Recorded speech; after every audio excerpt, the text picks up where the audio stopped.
আমি আবার তোমাদের সামনে চলে এসেছি একটা সুন্দর grammar advance level of grammar নিয়ে তোমাদের সামনে এসেছি। আজকের আমাদের অ্যাপ্লিকেশন, আজকে আমি যেটা শেখাতে যাচ্ছি সেটা কি অন টাইম আর ইন টাইম কখন ব্যবহার হয়। অন টাইম আর ইন টাইম দুটো ফ্রেজ, এই ফ্রেজ দুটো কখন আমরা সেন্টেন্সে ব্যবহার করব সেটা আমরা আজকে জানবো। এটাও জানা দরকার, কারণ এটা কিন্তু আমাদের খুব কনফিউশন তৈরি করে যখন আমরা সেন্টেন্স লিখতে যাই এবং যখন গ্রামাটিক্যাল এরর গ্রামার করতে যাই। দেখো এটা বোঝানোর জন্য আমি পাঁচটা সেন্টেন্স লিখেছি। কি লিখেছি? প্রথম সেন্টেন্সটা ভালো করে দেখো। We use on time when an action takes place at scheduled time or at its time। আমরা অন টাইম শব্দটা, এই ফ্রেজটা ব্যবহার করি যখন কোনো অ্যাকশন, মানে যখন কোনো কাজ কি হয় একদম নির্দিষ্ট সময় হয়, যে কাজটা টাইম দেওয়া হয়েছিল এতটা সময়, 6টার সময়, এবং কাজটা যদি 6টার সময় হয় তখন আমরা ব্যবহার করব on time or arrange time। arrange বলতে নির্দিষ্ট সময় বা fixed time. It means specific or fixed time. এটা মানে এটা ডিনোট করে কি স্পেসিফিক, যেই সময় দেওয়া হয়েছে সেই সময়টাতেই ব্যাচ শুরু হয় 6টার সময়। ব্যাচ শুরু হওয়ার সময় হচ্ছে সকাল 6টা বা 7টা। ব্যাচ যদি 7টায় শুরু হয় তাহলে কি হবে? তখন আমরা কি করব? এটা হয়ে গেল স্পেসিফিক টাইম, এটা হচ্ছে স্পেসিফিক বা ফিক্সড টাইম। তখন এই যে অন টাইম শব্দটা ব্যবহার হবে। It means not to cross the given or schedule time. এটা মানে কি যেই সময়টা দেওয়া হলো সেই সময়টা যে ক্রস করবে না, সেটা কি করবে না? সারপাস করবে না। এই অন টাইম কিন্তু আমরা তখন ব্যবহার করব এই ডিউটিস। এর মধ্যে কি লুকিয়ে আছে? এর মধ্যে অন্তর্নিহিত কি লুকিয়ে আছে? Sense of duties and obligation লুকিয়ে আছে। এর মধ্যে কি আছে? ডিউটিস এন্ড অব্লিগেশন, মানে একদম কাজ যখন সময় মতন হবে তখন তার মধ্যে কি আছে? তার মধ্যে sense of duties, obligation and punctuality. একদম ছেলেটা the student is very punctual, মানে তার মধ্যে হচ্ছে কাজের প্রতি, তার কাজের যে সময়ের প্রতি তার হচ্ছে মূল্যবোধ আছে। এই অন টাইম বলতে হচ্ছে একটা মূল্যবোধ। দ্য ভ্যালু অফ টাইম, কিন্তু on time also denotes value of time. এইভাবেই আমরা অন টাইমকে বুঝবো। অন টাইম মিন্স কি? অন টাইম মানে শিডিউল অর অ্যারেঞ্জ টাইম, যেটা দেওয়া হয়েছে যেই সময় দেওয়া হয়েছে সেই সময়, টাইম ক্রস করবে না, একদম ওই সময়। Specific or fixed time, not to given মানে যেই সময় দেওয়া হয়েছে ওই সময়কে ক্রস করবে না। এর মধ্যে লুকিয়ে আছে duties, sense of duties and responsibilities. মানে ছেলেটা খুব পাঞ্চুয়াল মানে হচ্ছে সে তার কাজ সময় মতন করে, একদম নির্দিষ্ট সময়েই করে, সময়কে ক্রস করে না, সময়ের মূল্যবোধ তার মধ্যে আছে। এবার আমরা বুঝবো অন টাইমে যে অ্যাপ্লিকেশন, এই অ্যাপ্লিকেশন আমরা এক্সাম্পলের মাধ্যমে বুঝবো। আমি এজন্য এখানে তিনটা এক্সাম্পল লিখেছি। ফার্স্ট এক্সাম্পল কি আছে দেখো। Our schools prayer ritual is scheduled to commence at 11 AM every day. আমাদের যে স্কুলের যে প্রেয়ার রিচুয়াল সেটা টাইম ফিক্সড কয়টা থেকে শুরু হয়? সেটা টাইম আছে হচ্ছে 11টা থেকে শুরু হওয়ার টাইম ফিক্সড করা আছে, শিডিউল করা আছে। এটা আমরা লিখবো কখন? আমরা কখন লিখবো যে আমাদের স্কুল, এই লাইনটা আমি কখন লিখবো? Our schools prayer ritual commences on time। এই কথাটা আমরা কখন লিখব? এই হবে our school's prayer ritual commences on time। on time কথাটা আমরা কখন লিখব? যখন আমাদের prayer ritual একদম 11টাই হবে, 11টাতেই শুরু হবে। 10:55 না, 11:05 না, 11:10 না, একদম ডট যখন একদম 11টার সময়ই হবে তখনই আমরা ব্যবহার করব অন টাইম। মনে থাকে যেন অন টাইম কখনোই কিন্তু যেই টাইমটা দেওয়া থাকে সেই টাইমটাকে ক্রস করে না বা তার আগেও হয় না। Next, yesterday the concert was scheduled to start at 12:30 AM। গতকাল যে কনসার্টটা শিডিউল ছিল সেটা 12:30 এ শুরু হওয়ার কথা ছিল। এক্সাম্পলে দেখো, এক্সাম্পলে আমরা কি করব? এক্সাম্পলে লিখব দেখো হচ্ছে এই যে এটা আমরা দেখো yesterday the concert started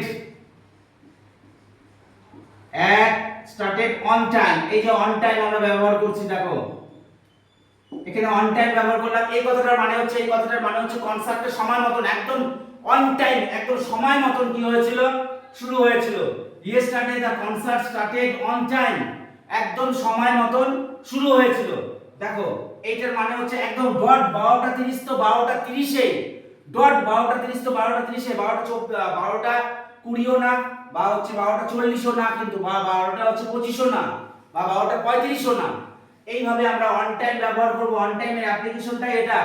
next, Darjeeling mail departs new Jalpaiguri station at 8:30 PM। 8:30 PM হচ্ছে রাত্রি 8:30টায় দার্জিলিং মেল হচ্ছে জলপাইগুড়ি স্টেশন ত্যাগ করে। আমরা যদি বলি yesterday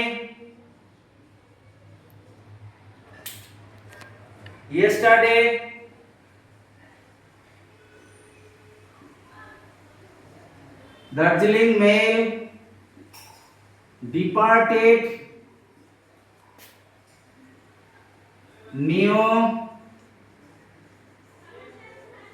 Jalpaiguri station on time. গতকাল Darjeeling mail new Jalpaiguri station ত্যাগ করেছিল সময় মতন, মানে অন টাইম। এটার মানে হচ্ছে একদম ইঞ্জিন স্টার্ট নিয়েছিল 8:30টার সময় ইঞ্জিন স্টার্ট হয়েছিল।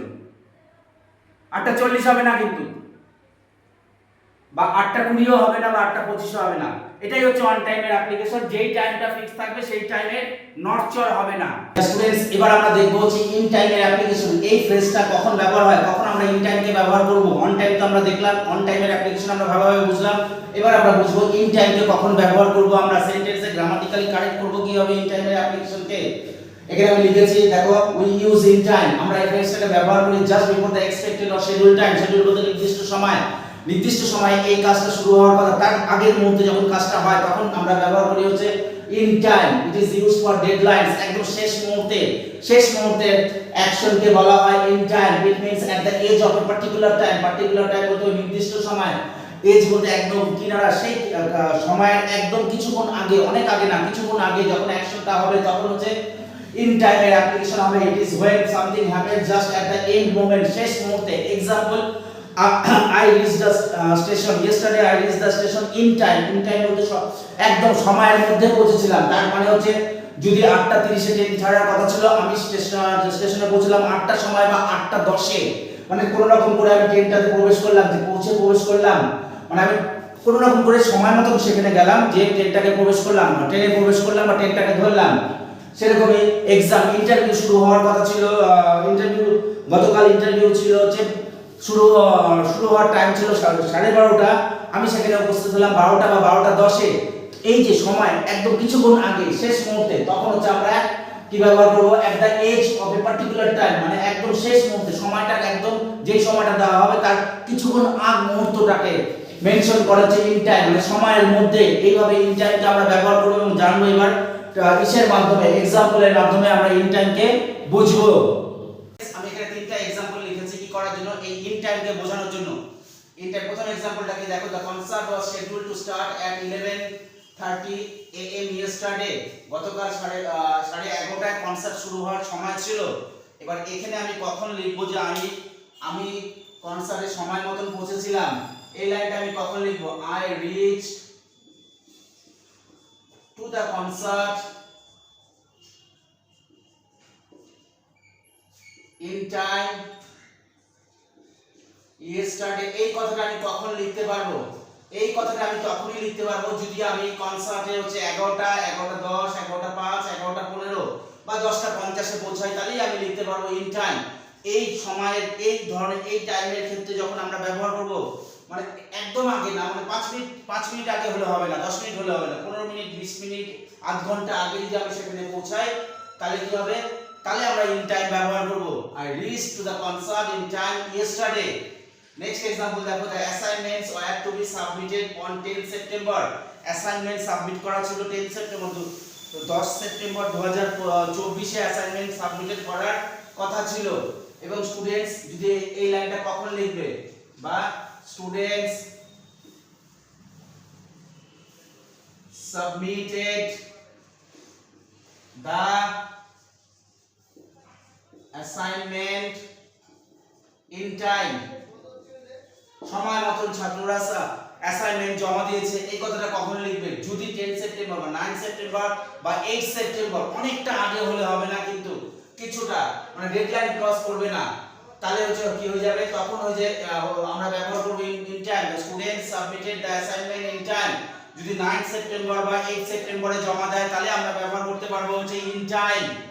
3 নম্বর एग्जांपलটা কি লেখা আছে দেখো, the train departed the station at 8:30 AM। Train হচ্ছে 8:30-এ স্টেশন ত্যাগ করেছিল। আমরা এখানে কখন লিখবো যে আমি ট্রেনে সঠিক সময় পৌঁছেছিলাম, I reached to the station in time। এই কথাটা আমি কখন লিখতে পারবো, I reached to the station in time।